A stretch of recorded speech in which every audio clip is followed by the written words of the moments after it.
Okay, let's talk about livestock husbandry. Um, this is all about organic farming. Okay, napakahalaga po nito dahil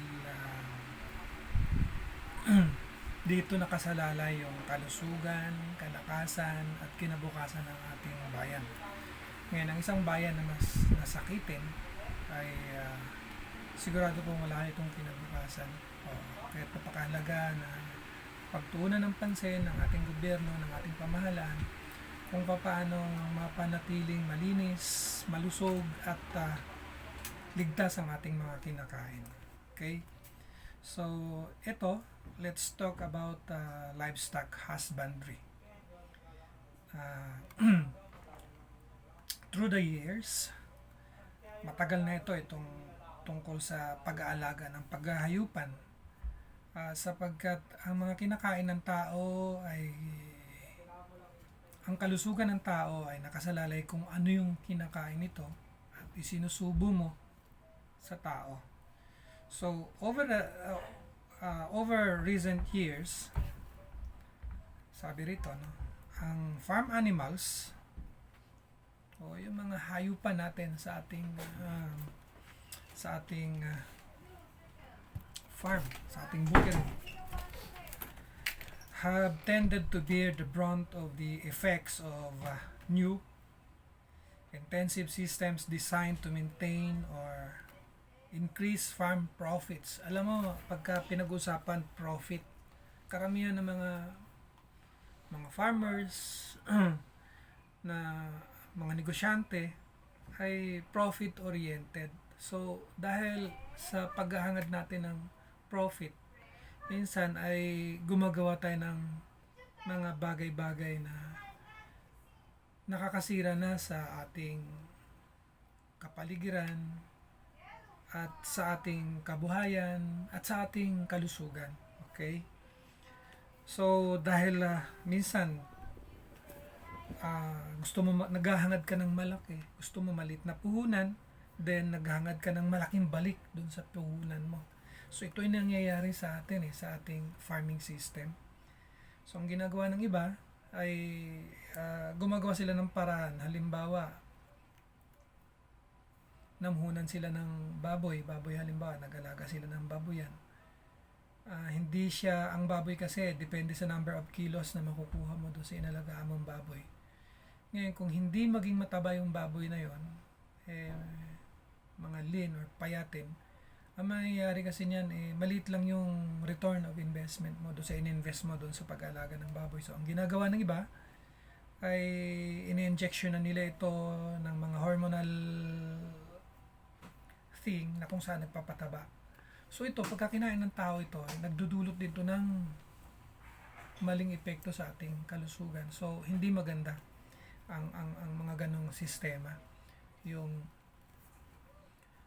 injected or artificial yung pagpapalaki ng baboy or ng kahit anong hayop. So sabi dito, the impact of these systems on farm animals has not gone unnoticed by the consumer. One of the major reasons, isa daw sa malaking dahilan kung bakit ang maraming mga consumers ay nagiging vegetarian na lang dahil sa mga ganitong mga kalakaran at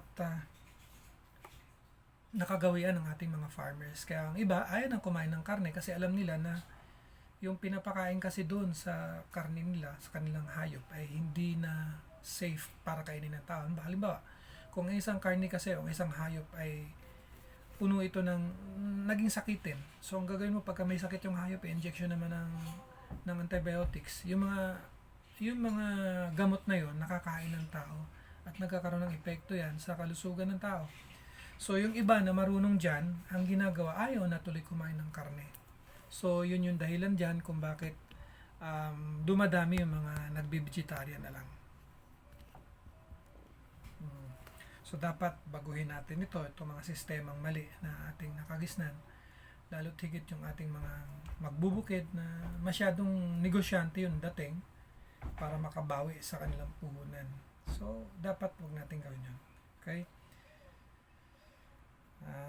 Many people, including researcher and advisors in universities and colleges, marami daw mga mananaliksik at yung mga nag-a-advise, nagbibigay ng payo, tagapayo, na nagmumula sa mga universidad at mga kolehiyo na miyembro ng ADAS or at MAFF now appreciate that the universities and colleges application of our knowledge of animal ethology.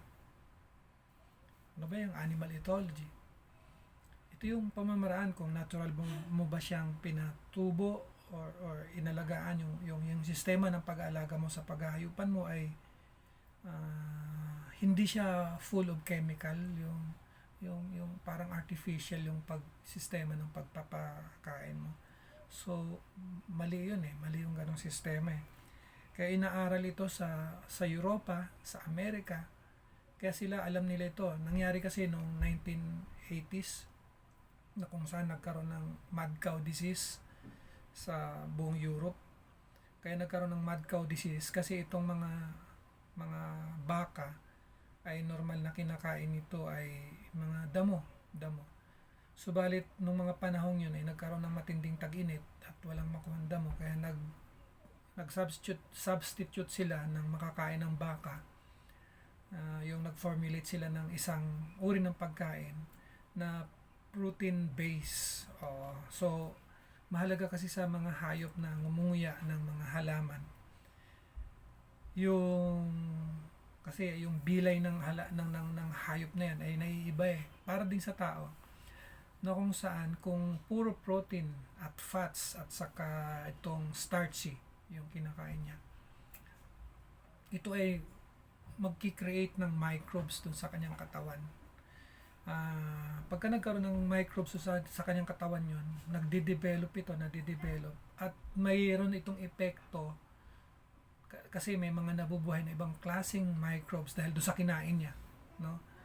Na nagiging lason dun sa katawan mismo ng baka. Although hindi siya agad-agad i-epekto as lason or poison, ito ay masisira nito yung parang pinakahibla ng laman ng baka. So ito ay aatake sa utak at yun na nga lumabas dun yung mad cow disease. At ayun do sa sasaliksik ng mga siyensya sa Europa, ito ay dahil doon sa pag-create nila ng pagkain na hindi galing doon sa etymology, yung normal na pagkain na dapat kinakain ng baka dahil nagkaroon nga ng tag-init, wala sila makain. So nag-formulate sila ng pagkain para sa baka. So maaring ito yung mga feeds, yung feeds na wala siyang fiber. Ang baka kasi kailangan yan fibers talaga kinakain yan. Iba kasi yung system niya.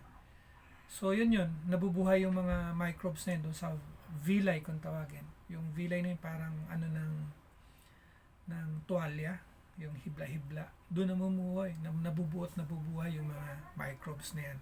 So napakadelikado niyan. Kaya pagka nakain mo yan, or doon sa mismong recipient na kung saan nabuhay yung microbes na yan, nagkakaroon ng epekto yan. Maaaring magsisirain yan yung internal organs, yung brain, yung liver, nagkakaroon ng fatty liver, yung heart, nagkakaroon ng enlargement of heart, nagkakaroon ng foot disease. Minsan naman nagkakaroon ng yung kung nagpapadede yung baka na yun namamaga yung dede. Dahil doon sa mga kinakain. Okay? So mahalaga itong pag-aralan ng mga magbubukid lalo dito sa Pilipinas at ito yung hindi alam ng mga Pilipino kung paano ito i-address. Gusto lang natin kumita ng kumita. Okay? So, dapat tayong mga Pilipino ay matutong mag-research, mag-record doon sa mga pinakakain natin. Ano yung pinakain mo? Anong resulta? Pag-aaralan mo? Ano yung nangyari? Okay? Yung magre-record tayo, magre-research tayo. Hindi yung nagre-rely lang tayo doon sa mga inaral ng Europa. Para hindi mangyari sa atin yung nangyari sa kanila noon, nung panahon na nagkaroon ng mad cow disease. At ano pa? Ano pa ba yung mga sakit na nangyari? Yung mga red tides sa karagatan.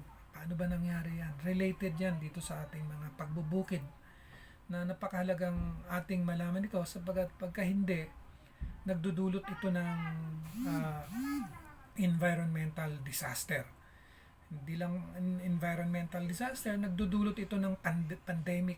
Ito katulad itong nangyari nitong 2020, itong pagpasok ng coronavirus sa buong mundo. Ito ay dahil sa hindi magandang pag-ano natin sa ating pagbubukid na nakakain ng tao. Pagka nakain ng tao, nagde-develop ito ng panibagong microbes, maaring very dangerous, sa katulad na nangyari itong pandemic ngayon. Okay? So, there is nothing new about this. Most aspects of traditional livestock husbandry ensure that animal ethology and productions were more closely attuned than they now are. With more people attending to smaller groups of animals, animal feed at moderate levels, and living in naturally ventilated, straw-bedded housing. However, all the factors which have led to the increasingly intensive use of resources in arable agriculture have similarly molded systems of animals husbandry with detrimental results for the health and behavior of livestock. Okay?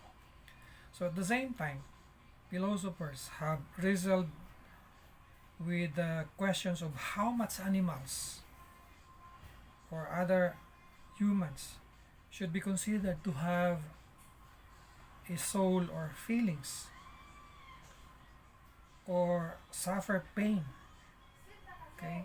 For example, this was in Singer in 1976 and others. If animals do, then we have a moral duty to act with greater compassion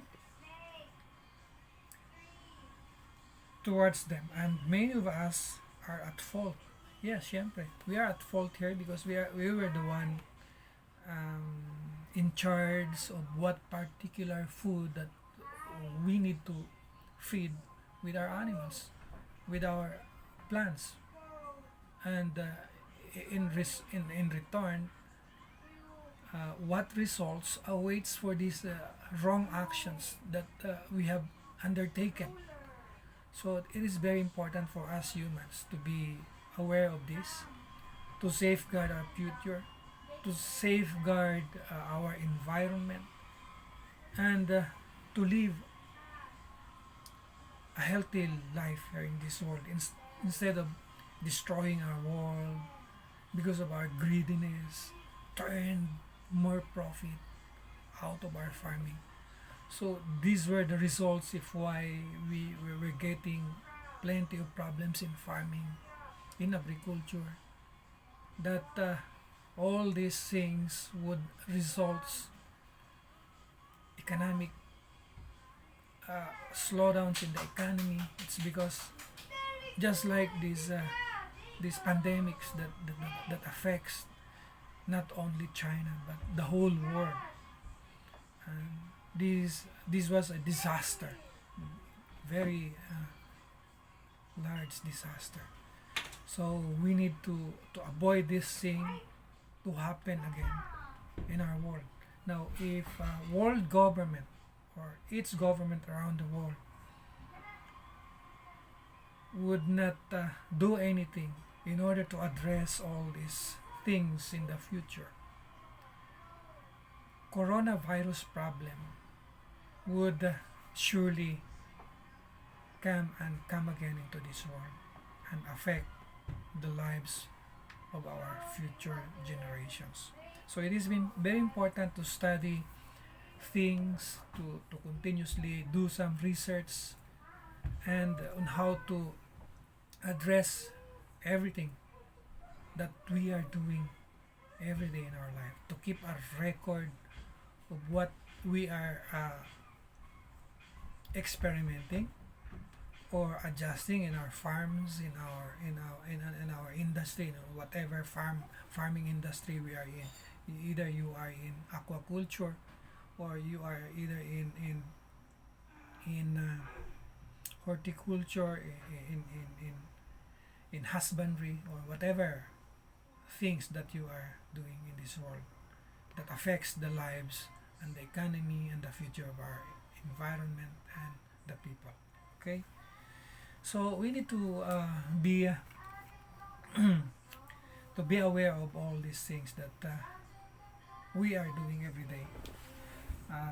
Because if we don't keep records of what we are doing and do some adjustments if ever we've done bad to our environment, and we continue to do the thing that really not good, what will happen is a disaster, that would surely hit not only you as a human being, but as well as the other living things here in this world, just like the plants, the trees, the air that we breathe, what else, the food that we eat, the water that we're taking in, we're drinking. Those are very essential things that the disasters that contributes to the distractions of those things is because of what we have done against nature. Okay, wait.